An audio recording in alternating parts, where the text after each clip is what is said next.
Well, we're back in the garden, and while there are many different ways to garden, we're about to share with you, I guess, a method or a container that we think everybody should give a try because it has a lot of positive benefits.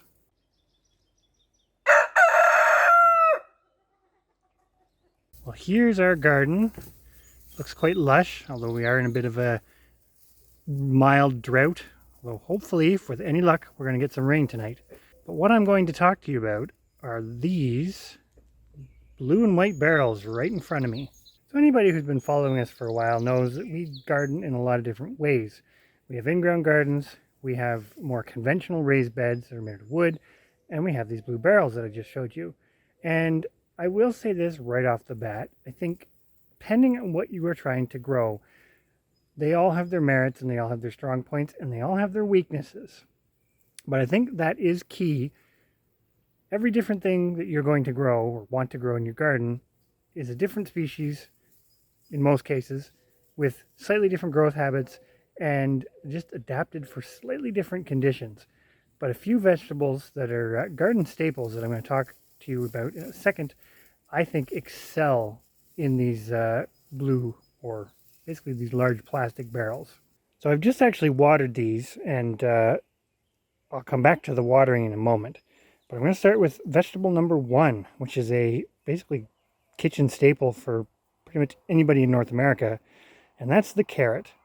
And the one thing that we have really struggled with over the years is growing carrots. We've done some experimenting with this with good results, but the one thing we find with using the barrels for carrots is A, you can amend the soil so that the carrots like it, and B, you can give them the depth, and C, you can give them a nice constant moisture regime, which in our experience from germination to harvest has been difficult at the best of times in our in-ground gardens. Number 2, and now keep in mind these are really little seedlings that are out here, so they don't look like much yet. But this is celery. We actually have a video that we did last year that'll link above where we set up these shorter barrels specifically for sort of what I'm going to call the wetland-ish type vegetables, one of which was celery. Now, again, it doesn't look like much right now, but we find that the celery does really well in these barrels for the exact same reason as the carrots that I just listed before. So you're certainly going to notice a theme here as I'm talking about all the positives and negatives to these blue barrels as far as I go through the different kinds of vegetables that we really enjoy growing in them. And the really big thing, before I go on to the next sort of type of vegetable that we find does really well this way, is water. We find in our growing region, we have a really good spring, typically, for rain and water. And so we do really well with things like lettuce and kale and those sort of things in the raised beds that are more conventional or in the ground.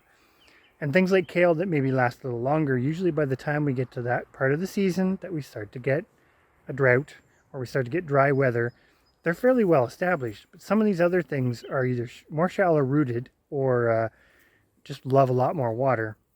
And we find it takes a lot less water to keep the plants in the blue barrels basically happy compared to what we need to use in the ground or in our other raised beds. And we think that's important because the next plant I'm going to show you, this is actually not the only way to do it, but this has definitely been a good experience trying it in basically last year, 2022, and we're already getting good results basically for all those reasons I just said a second ago in 2023. And that plant, without keeping you in suspense, is onions.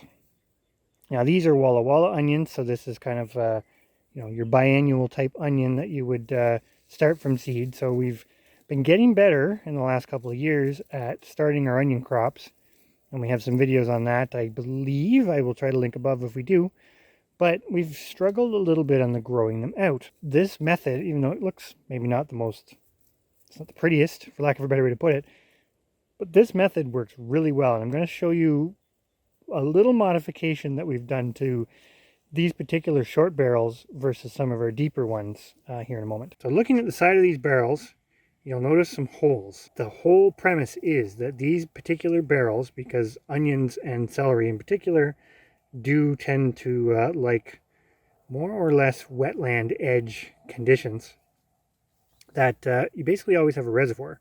So instead of drilling the holes directly in the bottom of the barrels, we've done it on the side so that I think it's about 1.5 inches, maybe 2 inches. I'm terrible at size. You'll have to go back to the old video that's linked earlier. But basically, we've always got a reservoir. So when I pan up, I actually just watered these so they're not as dry as they may be otherwise. But even though they may be a little dry at the surface, there's always moisture down below that they can access. But you can see there's quite a distance between the top of the barrel or the top of the soil, so that the onions aren't sort of in standing water ever. So they can never really be in that standing water. So even if you're getting rain, they won't be able to drown in here, which seems to do really well. And I think this year's onion crop is starting to look pretty good. So stay tuned, because we will come back to this later in the year and see just how well they did. Basically, that's kind of our top picks for the things that we find absolutely excel, at least for us, where we're growing, in these blue barrels. Now, these blue barrels are food grade barrels. You can typically find them online, places like Facebook Marketplace or Kijiji, or whatever kind of local buy, sell, trade, swap type thing you have in your area.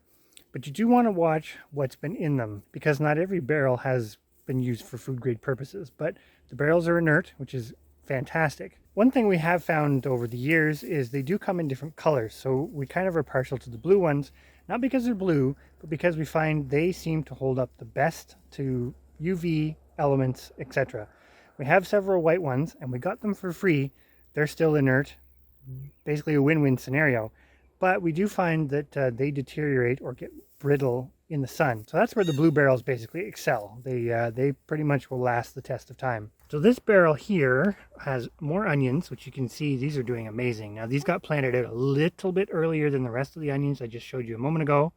But behind the onions is stevia. Now we find a lot of the herbs, especially the annual herbs, do really well in the barrels too. And part of it is because just like a raised bed, you can kind of put quite a few of them in there, and they can sort of spread out the sides of the barrel. And same thing, you can keep that moisture level up. So definitely, as part of our rotation, something we find works really well is a lot of those herbs. So that's kind of today's video. Essentially, we're big fans of blue barrels. Now, even though we've shown you several vegetables, there's lots of other stuff you can grow in them. Lettuce is a good one. Like I said, because you can keep that moisture up if you live in a drier area, it's very easy to keep the moisture in the barrel, because it is plastic, and keep that lettuce happy. A lot of the other root vegetables, like turnips and rutabagas or even radishes, they do really well this way. So there's a lot of different things you can grow. These are just sort of our top picks that I've shown you today. But definitely recommend, if you get the opportunity, give it a try, because you'll probably like the results. It's a great way to container garden. And I think my closing thought on this is just one method of growing food. I really do feel the longer we grow garden crops, the more we realize that there really isn't one garden method that just suits everything perfectly. For us, we've taken this to a bit of a niche where we can grow some crops that we have a little bit of difficulty with otherwise. And that allows us to produce quite a bit of food, to be quite frank, but also add to that diversity. But I don't by any means profess that this is the be-all and end-all of how to garden and how to grow vegetables. It's just one tool or one container that you may be able to apply to your garden for some success with some of these, I'm going to say kind of tricky, well, they're not all super tricky, vegetables.